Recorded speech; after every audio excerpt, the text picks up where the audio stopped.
নমস্কাৰ আপোনাৰ ৰুটিনটো কেনে চলি আছে Yes I'm talking to you the aspirant যিজন aspirant এই বছৰ হয়তো এজন উচ্চ পদস্থ বিষয়া হোৱাৰ সপোন দেখিছে আপোনাৰ যদি ডিসিপ্লিন যেলৈকে আহা নাই তেতিয়াহ'লে আপুনি হয়তো ট্ৰেকত নাই কিন্তু কেনে গম পাব যে আপুনি ডিসিপ্লিন হৈ আছে আপুনি ট্ৰেকত আছে এটাই উপায় আপোনাৰ যদি বৰ লাগিছে আপোনাৰ যদি সব দিন একে লাগিছে যে কালি দেওবাৰ আছিল পৰহি শনিবাৰ আছিল আজিও দেখোন কি একে লাগিছে একো ডিফাৰেন্সে ধৰিব পৰা নাই তেতিয়াহ'লে আপুনি ট্ৰেকত সদায় একেখিনি কাম কৰি বৰ হৈছে তেতিয়াহ'লে আপুনি ট্ৰেকত আছে আৰু যদি আপোনাৰ লাইফটো বহুত ইন্টাৰেষ্টিং হৈ আছে কালি এটা বেলেগ কাম আজি এটা বেলেগ কাম তেতিয়াহ'লে আপুনি ট্ৰেকত নাই এটা ইম্পৰ্টেণ্ট ইয়াৰ্ডষ্টিক হয় যে আমি যেতিয়া সময় আৰু দিনৰ হিচাপটো নেজানা হৈ যাওঁ তাৰমানে আমি ট্ৰেকত কাম কৰি আছোঁ আৰু এটা উপায় যেটো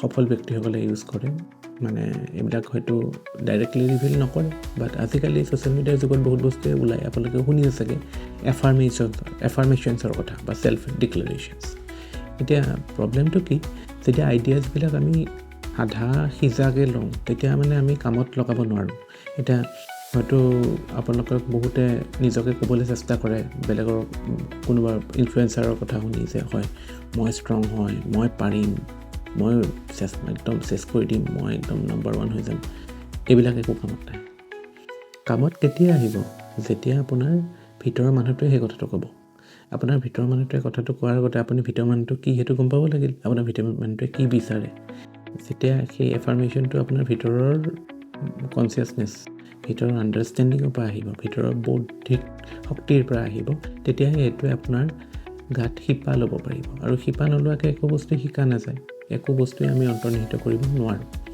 সো তেনেস্থলত আমি এনেকুৱা কিছুমান সেলফ ডিক্লাৰেশন বা এনেকুৱা কিছুমান এফাৰ্মেশনছ নিজকে দিব লাগে যেটোৱে আমাক সবল কৰি উঠায় আৰু কেনেকৈ সবল কৰি উঠিব যেতিয়া আমাৰ হেতু ভিতৰৰ মানুহটোৰ পৰা আহিব সো ময়ো আপোনাক টিপছ নিদিওঁ হেতুৰ ওপৰত যে কি সেলফ এফাৰ্মেশন হ'ব লাগে বাট এইটো ইম্পৰ্টেণ্ট হয় সদায় নিজৰ লগত কথা পতা নিজক এটা ষ্ট্ৰং মেছেজ দিয়া নিজৰ পৰা এটা ভিতৰৰ পৰা যে yes I am on the right track আৰু এই কামখিনি মই যিখিনি লাগে সেইখিনি কৰি যাম সেইটো মানে বুষ্ট এটা দিবলৈ you should always try so আৰু মানে পলম নকৰি আজিৰ কাৰেণ্ট এফেয়াৰ্ছ এনালিচিছ আমি ষ্টাৰ্ট কৰোঁ আজি 31 জানুৱাৰী 2025ৰ প্ৰথম নিউজটো হৈছে সুপ্ৰিম কোৰ্টৰ এটা ভাৰ্ডিক্ট আহিছে with respect to reservations in PG admissions of medical college এতিয়া ৰিজাৰ্ভেশ্যন মানে এইটো এসসি এসটি ৰিজাৰ্ভেশ্যনৰ কথা কোৱা নাই এইটোত কৈছে যে যেটো ৰেসিডেন্সিয়েল নৰ্ম থাকে মানে এটা গুৱাহাটী মেডিকেল কলেজত যদি পিজিত আপুনি এডমিশন ল'ব লাগে তাত যদি অসমৰ ষ্টুডেণ্টৰ কাৰণে এটা কোটা থাকিব লাগে নে নালাগে আপুনি এইটো ভিডিঅ' আৰু আগনেবাহাকে মনত নিজে ভাবি চাওকচোন আপোনাৰ মতে লাগে নে নালাগে তাৰ পিছত আমি আগবাঢ়িম সো আই হোপ আপুনি ভাবিলে এতিয়া এইটো ক্ষেত্ৰত সুপ্ৰিম কোৰ্টে কি কৈছে সুপ্ৰিম কোৰ্টে কৈছে নালাগে সুপ্ৰিম কোৰ্টে কৈছে যে পিজি লেভেলত merit should be the only criteria residence should not be the criteria so কাবাক যদি আমি ৰেসিডেন্সৰ কাৰণে ডিপ্ৰাইভ কৰিছো তেতিয়াহলে হেতু আৰ্টিকল 14 যত আমাৰ ৰাইট টু ইকুৱেলিটি বিফৰ ল and equal protection of law সেই অধিকাৰটো ভংগ হয় সো হেতু এটা কমেন্ডেবল ষ্টেপ সুপ্ৰিম কোৰ্টে এইটো কথা কৈছে যে গোটেই ইণ্ডিয়াখনি ডমিসাইল হয় আমাৰ আমি কোনো পাৰ্টিকুলাৰ ষ্টেটৰ ডমিসাইলিটিৰ ওপৰত কথা নকব বা হেতুকে বেছি yes we are domicile of Assam but most importantly we are domicile of India also এতিয়া ঠিকই আছে আৰ্গুমেন্ট ইজ ষ্ট্ৰং ইনাফ তাৰোপৰিও আৰু এটা কথা কৈছে সুপ্ৰিম কোৰ্টে যে আন্ডাৰগ্ৰেজুৱেট লেভেলত ৰেসিডেন্সি ৰিকুৱাৰমেন্টটো ৰাখিব পাৰে মেডিকেল কলেজেছ বিলাকত কিয় কৈছে এইটো কাৰণে কৈছে যে আন্ডাৰগ্ৰেজুৱেট লেভেলত যেহেতু এটা জেনাৰেল কোৰ্স এটা শিকোৱা যায় স্পেশালাইজেশন নহয় তেনেস্থলত লোকেল নিডছ বিলাকক প্ৰায়োৰিটি দিব লাগে যে সেই লোকেলিটিত বা সেই ৰিজনত যিখিনি নেসেসিটিজ আছে এইটো সুপ্ৰিম কোৰ্টেও ৰিয়েলাইজ কৰিছে যে হেতু হয়তো তাৰ লোকেল মানুহখিনি বেছি ফিল কৰিব বা বেছি বুজি পাব তেনেস্থলত আন্ডাৰগ্ৰেজুৱেট লেভেলত residency norms is acceptable so that is what Supreme Court says but at the level of postgraduate merit will be the only criteria এতিয়া এইটোত কাউণ্টাৰ আৰ্গুমেণ্টো আছে এতিয়া চাউদাৰ্ণ ষ্টেটবিলাকত য'ত তেওঁলোকে যথেষ্ট ইনভেষ্ট কৰিছে মেডিকেল ইনফ্ৰাষ্ট্ৰাকচাৰ ক্ৰিয়েট কৰা তাততো অলমষ্ট এভৰি ডিষ্ট্ৰিক্টতে ভাল ভাল মেডিকেল মানে ভাল মেডিকেল কলেজ আছে ভাল হস্পিটেলছ আছে ভাল কলেজ আছে চ' তেনেস্থলত মানে এটা এনেকুৱা এটা ষ্টেজ পাইছে তাত যে প্ৰত্যেকখন ডিষ্ট্ৰিক্টতে নিয়েৰ ইউনিফৰ্ম কোৱালিটি আপুনি পায় সেইটো আমি গোটেই ইণ্ডিয়াতে হোৱাটো বিচাৰোঁ এতিয়া তাত এটা ছিষ্টেম এটা আহিছে but that is not the case in states like Assam or U P Bihar Orissa Rajasthan এনেকুৱাত সেইটো লেভেল অফ ইনফ্ৰাষ্ট্ৰাকচাৰ নাই আৰু মেন পাৱাৰো নাই চ' তেনেস্থলত আমি মানে কোৱালিটিত কম্প্ৰমাইজ কৰিব নোৱাৰোঁ চ' এগেইন এইটোত কালি যেনেকৈ আমি MGNREGA কথাত কৈছিলোঁ যে ওৱান চাইজ ফিটছ অল এপ্ৰ'চটো ইণ্ডিয়াত কেতিয়াও কামত নাহে এইটো এটা মানে একচুৱেলি ডিপ্ৰাইভেশ্যন এটা এনালাইচিছ এটা কৰিব লাগিব ক'ত কিটো নিড আছে সেই হিচাপত আমি পলিচি কৰিব লাগে বাট PG এডমিশ্যনৰ ক্ষেত্ৰততো এতিয়া সুপ্ৰিম কোৰ্টে যিহেতু ক'লে so' this is the final word so' there will be no' residency requirement and yes মানে merit and the best of talent should be encourage to do the specialist জববিলাকতো এনেও ৰিজাৰ্ভেশ্যন নাথাকে ন এতিয়া ইছৰোৰ চাইণ্টিষ্ট হওক বা টপ লেভেল ৰিচাৰ্চত ইনষ্টিটিউশ্যনত কোনো reservation নাথাকে দেয়াৰতো ইনস্পাইট অফ দ্য মানে socio' economic blockage you have to accept that তাতে আমি মানে ছ'চিয়েল জাষ্টিছ কৰিব নোৱাৰোঁ সেইটো লেভেলত ছ'চিয়েল জাষ্টিছ কৰিবলৈ হ'লে আমি কোৱালিটি কম্প্ৰমাইজ কৰিব লাগে কিছুমান ক্ষেত্ৰত ত' এই মানে পষ্ট গ্ৰেজুৱেট লেভেল বা টপ লেভেল ৰিচাৰ্চত আমি কোৱালিটি কম্প্ৰমাইজ কোনো পধ্যে নোৱাৰোঁ whatever we have we need the best that is the idea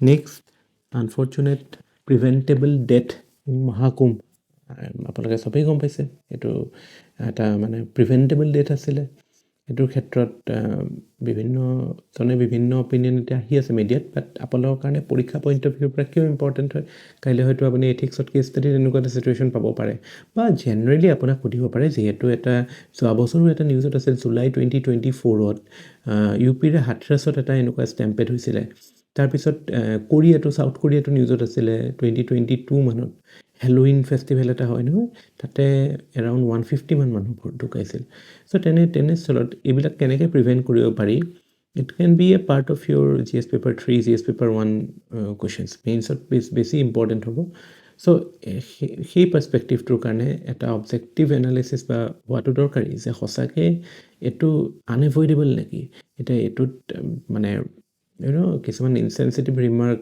UPৰ এজন পলিটিচিয়ানে কৈছে যে মানে that was so' uncalled for তেওঁ কৈছে I hope you have heard কি ইটছ এ স্মল থিং বুলি কৈছে but no' it's not a small thing even one unavoidable death should be avoidable death rather should be prevented so' it is you can say a failure of the system failure of the organizers of that event and the local government has to take the blame and by extension the state government also has to take the blame এতিয়া এইটো ক্ষেত্ৰত আমি এটা কথা দেখা পাওঁ যে any sort of crowd ৰাছ কিহৰ কাৰণে হয় মেইনলি হয় বিকজ যিটো পাৰ এৰিয়া ডেঞ্চিটি যিটো হ'ব লাগে the density of people occupying per meter square area that becomes মানে বিয়ণ্ড দ্য একচেপ্টেবল লিমিট এতিয়া একচেপ্টেবল লিমিটৰ ষ্টেণ্ডাৰ্ড একেই নহয় বিকজ মানুহৰ কালচাৰ বা ক্ৰাউড বিহেভিয়াৰ চবতে একেই নহয় এতিয়া আমাৰ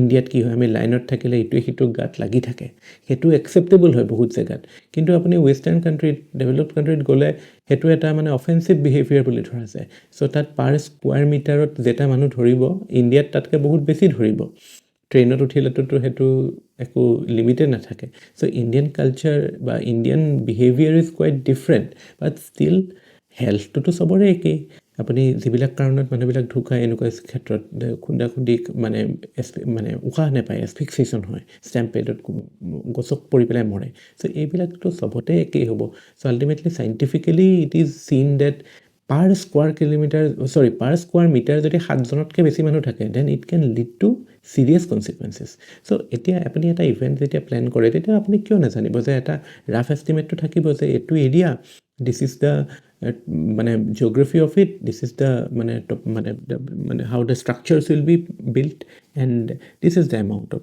পিপল। চ' সেইটো মেথমেটিকেলি আপুনি উলিয়াব পাৰে যে পাৰ স্কুৱাৰ মিটাৰত কিমান মানুহ হ'ব পাৰে। চ' সেইটো এটা ইম্পৰ্টেণ্ট ইণ্ডিকেটৰ যে you have to accurately measure the density of people that is likely at any particular point of time. তাৰপিছত ধৰক আপুনি you can talk about increasing exit and entry points, তাৰপিছত যিবিলাক পাছাৰ গেট বা যেনি মানুহ যাব সেইফালে কিবা কিবি বেৰিকেড চেৰিকেড যদি আননেচেচেৰী আছে বা জাবৰ দম পৰি আছে সেইবিলাক আঁতৰাব লাগে। আৰু ধৰক মানে এৰাইভেল টাইমছ আমি ষ্টেগাৰ্ড কৰিব পাৰোঁ যাতে একেলগে মানুহ জুম নকৰে। এতিয়াতো ইউ পিত যিবিলাক ডিচিশ্যন লৈছে যে গাড়ী চাড়ী বেন কৰিছে, VIP সেইবিলাক ৰখাইছে, সেইবিলাকতো আগতে কৰিব লাগিছিল। যে আমাৰ ইয়াত কেনেকুৱা হয়, এফালে VIP আহিব বুলি এইটো জেগাত আছে, ইয়াতে চাপ'জ ইমানখিনি মানুহ আছে হা, ইয়াতে যদি VIP আহিব লাগে এই মানুহক ঠেলি এইফালে পোৱাই দিয়ে। চ' that VIP culture is also responsible for such things. So that is special to India, unfortunately. চ' আমি এইটো ক্ষেত্ৰত দেখা যায় যে মানুহক ব্লেম দিয়া যায়। মানুহক ব্লেম মানে কিছুমান ক্ষেত্ৰত দেয়াৰ আৰ চাম আনটুৱাৰ্ড এলিমেণ্ট। এতিয়া আমি নিজেই ফেচ কৰিছোঁ। কেতিয়াবা হয়তো আপুনি দেখা পায় যে ক'ৰবাত আমি গৈছে বহুত বোলে দেৰি ৰখিব লগা হৈছে, তেতিয়া দেখিব যে দুটামান মানুহে বোলে ৱাল পাৰ হৈ পেলাই আগবাঢ়ি গৈছে, তেতিয়া গোটেই কেৱছ এটা ক্ৰিয়েট হৈছে। আকৌ বোলে সিফালৰ পৰা পুলিচে খেদি আহিছে, তেতিয়া সেই সোপা এইফালে দৌৰিছে মানুহ, এইফালৰ পৰা এনেকৈ গৈছে কেৱছ।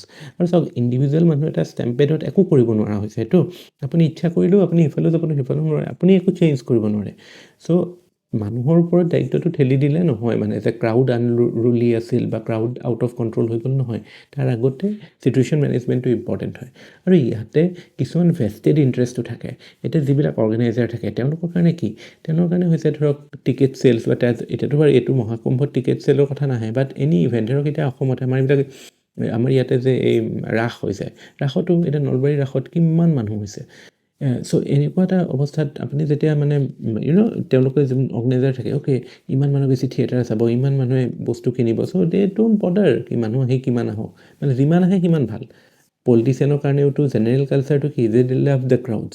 তেওঁলোকে বিচাৰে যে যিমান বেছি মানুহ হৈছে পিছত বুষ্ট কৰিব পাৰিব যে আমি এইবাৰ ইমান হোষ্ট কৰিলোঁ বা এইটো কৰিলোঁ। নাম্বাৰ্ছ মেটাৰ না, নাম্বাৰ্ছ মেক ইউ গ' ৱাও। চ' সেনেকুৱা এটা ক্ষেত্ৰত safety becomes the second thought, after thought হৈছে।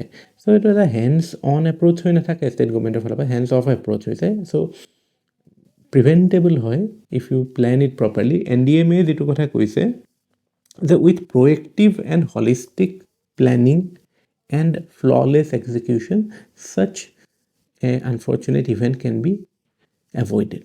So আমি এইটো ইম্পৰ্টেণ্ট এইবিলাক ideas we should keep in mind. Next, oil. এতিয়া this is quite a shocking number actually for me also. কাৰণ মোৰ বহুত দিনলৈকে লাগি আছিল যে ইণ্ডিয়াৰ চাগে অইল ইজ 80%, আমি ইম্পৰ্ট ডিপেণ্ডেঞ্চ আমাৰ 80%, বাকীখিনিতো 20% এনেকুৱা আমি শুনি আছিলোঁ। কিন্তু মই আজি পেপাৰত চাওঁতে দেখিলোঁ ডাটাটো 80 নহয় 88% পালেগে এতিয়া আমাৰ ইম্পৰ্ট ডিপেণ্ডেঞ্চ। চ' এইটো এটা বহুত চিন্তাৰ বিষয়। এতিয়া আমি EV বা অল্টাৰনেটিভ ফুৱেলৰ কথা কৈ আছোঁ, still we are so' much dependent on imported oil. আৰু ইম্পৰ্টেড অইলৰ ওপৰত ডিপেণ্ডেণ্ট হ'লে প্ৰব্লেমটো কি? প্ৰব্লেমটো এইটো হয় যে যুদ্ধ হৈ গ'লে, প্ৰাইচ বাঢ়ি গ'লে, এই প্ৰাইচ ফ্লাকচুৱেশ্যনে আপোনাৰ গোটেই ইকনমিত ইম্পেক্ট কৰি দিব। তাৰ উপৰিও ইনফ্লেশ্যন আছেই, কাৰণ oil is a intermediate good of many industries. And then your foreign exchange reserve আমাৰ শেষ হৈ যাব পাৰে। Current account deficit, balance of পে'মেণ্টৰ যিটো এটা ইম্পৰ্টেণ্ট এলিমেণ্ট, সেইটোতো আমাৰ ডেফিচিটত কিয় থাকে কাৰেণ্ট একাউণ্টটো? Because of the highest merchandise import which is crude oil. আমাৰ মাৰ্চেণ্টাইজ ইম্পৰ্টৰ ক্ষেত্ৰত হায়েষ্টটো ক্ৰুড অইলে হয়। চ' সেইটো কাৰণে current account deficit gets affected.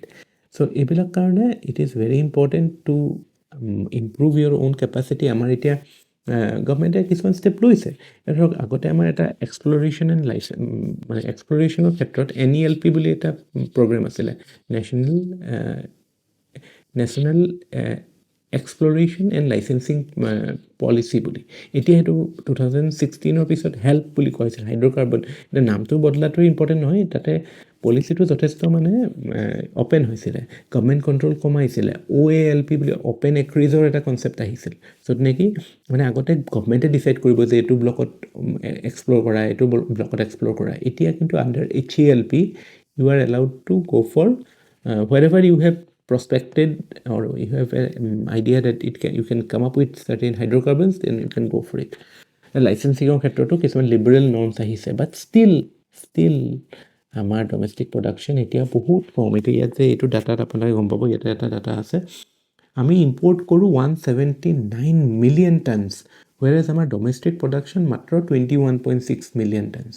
So মানে it is a quite a staggering number. In fact, International Energy Agency কৈছে যে by 2027 India will overtake China in terms of crude oil imports. আৰু গভৰ্ণমেণ্টে 2015ত এটা এম্বিচিয়াছ target ৰাখিছিল যে ইম্পৰ্টটো 67% কৰিব বাই 2022। অবভিয়াছলি উই কুড নট ছাকচিড, বাট কিছুমান measure ধৰক এতিয়া ইলেক্ট্ৰিক ভেহিকেলৰ কথা বা বায়'ফুৱেলৰ কথা, ইথেনল ব্লেণ্ডিং এইবিলাক কৰি পেলাই গভৰ্ণমেণ্টে ট্ৰাই কৰিছে to somehow reduce the import bill, but this is the reality. এইটোৱে আমাৰ গোটেই বাজেটখনেই স্কিউ কৰি দিয়ে, বিকজ উপায় নাই ন, এই পইচাটো ক'ৰ পৰা লগাব। So' obviously responsible consumption also' becomes part of it, but আমাৰ energy security is such a big thing for economy. আমি এতিয়া এনাৰ্জি ট্ৰানজিশ্যনৰ কথা কওঁ, গ্ৰীণ এনাৰ্জিৰ কথা কওঁ, NDCৰ যিটো ছেকেণ্ড গ'ল, non fossil fuel based electricity generation, those things became very important in this context. কাৰণ নিউক্লিয়াৰ সেইটো all these things are very important. নহ'লে আমি এইটো this is not sustainable for long. Next news is regarding okay, এইবিলাক তো ক'লোৱে। Okay, এতিয়া budget আহি আছে, budget economic survey 31st economic survey ওলায়, 1 তাৰিখে বাজেট ওলায়। চ' আমি এটা জেনেৰেল আপোনালোকে নিউজত পাই থাকে যে গভৰ্ণমেণ্ট অফ ইণ্ডিয়াই বহুত টেক্স লয়, বহুত অভাৰ টেক্স কৰিছে। এই ষ্টেটমেণ্টটো আমি অকণমান এনালাইজ কৰোঁ যে what is the situation with proper data. So' আমি কিছুমান ব্ৰড ট্ৰেণ্ডছ দেখা পাওঁ ইণ্ডিয়ান ইকনমিৰ। প্ৰথম ট্ৰেণ্ডটো হৈছে যে গভৰ্ণমেণ্টে যিমান খৰচ কৰে, what is the percentage of debt, মানে what is the amount of tax, contribution of tax to debt expenses, you will be surprise, it is close to 80%। Central গভৰ্ণমেণ্টৰ টেক্স ৰেভিনিউৰ পৰা যিমানখিনি পায় তাৰে 80% খৰচ সেইটো দিয়েই কাভাৰ হয়। So' it is so' important. But on the other hand একদম উল্টা ডাটা এটা আছে, tax revenue as a share of GDP কিমান হয়? টোটেল GDPৰ শ্বেয়াৰটো হৈছে অনলি মেয়াৰলি 17%। এতিয়া if you compare with OECD countries like say Germany, France, you know, 40%, 50% ওচৰত the tax revenue is a substantial portion of the GDP. GDP 50% tax revenue হয়। So that gives more scope, more leverage to the government to spend in social activities, social infrastructure. So Indian government কাৰণে কিমান ডাঙৰ challenge. চ' এই দুইটাই মানে আইডিয়াটো, মানে কথাটো এইটো যে আপুনি ইয়াৰ পৰা ল'বলগীয়া কথাটো এইটো, গভৰ্ণমেণ্ট বহুত বেছি ডিপেণ্ডেণ্ট টেক্স ৰেভিনিউৰ ওপৰত। মই ৰাখিব টেক্স ৰেভিনিউ কৈছোঁ, মই অকল ডাইৰেক্ট টেক্স ইনডাইৰেক্ট টেক্স কোৱা নাই, এজ এ হ'ল। তাৰমানে কাইলৈ ক'লেই নহ'ব যে অকল ইনকাম টেক্স দিয়া মানুহে দেশখন চলাই আছে, নহয়, সমানে চলাই আছে। দুখীয়া মানুহ এটাও বিস্কুট এক পেকেট কিনিলেও টেক্স দিয়ে। চ' এজ এ হ'ল যিটো টেক্স ৰেভিনিউ আহে, সেই টেক্স ৰেভিনিউটোৰ ওপৰত গভৰ্ণমেণ্ট বহুত বেছি dependent. But at the same time এইটো কথাও ঠিক যে আমাৰ টেক্স বেছটো বহুত নেৰ' হয়। এখন দেশ যিমান ধনী হৈ যায় সিমানে তাৰ ডাইৰেক্ট টেক্সৰ ওপৰত ডিপেণ্ডেঞ্চটো বাঢ়ি যায়, ইনডাইৰেক্ট টেক্সৰ ওপৰত ডিপেণ্ডেঞ্চটো কমি যায়।